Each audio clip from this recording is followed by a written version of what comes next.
You may have noticed that most of the elements in the periodic table are metals. All metals have similar physical and chemical properties, but not identical. By looking at a small number of metals, we can investigate how they vary chemically.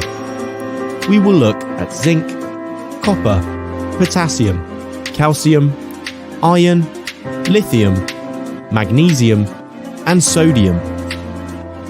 First, let's look at the results when a small amount of each is dropped into cold water in a test tube.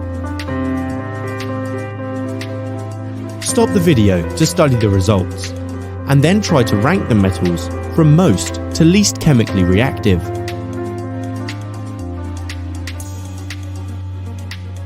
How did you do?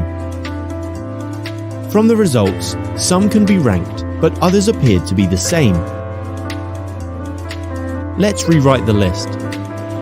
If the experiment is repeated with dilute hydrochloric acid, we can reveal the different chemical reactivity of the metals that have not yet been ranked.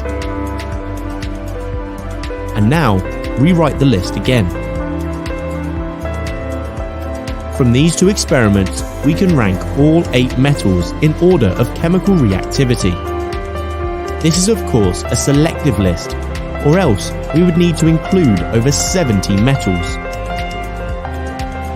This gives us the reactivity series of metals, many versions of which you will find in books and online. You may already have known that lithium, sodium and potassium were at the top of the list, since we store these metals in oil to stop reaction with moisture in the air. When potassium reacts with hydrochloric acids, we get potassium readily loses an electron to form the K-positive ion, whereas when zinc reacts, Zn will form its ion Zn2 positive, but less readily than potassium does.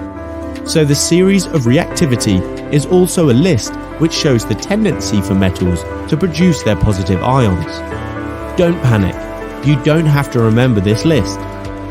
You should, however, be able to rank metals if given results of an experiment, and then be able to use the list to answer further questions, such as in explaining displacement reaction.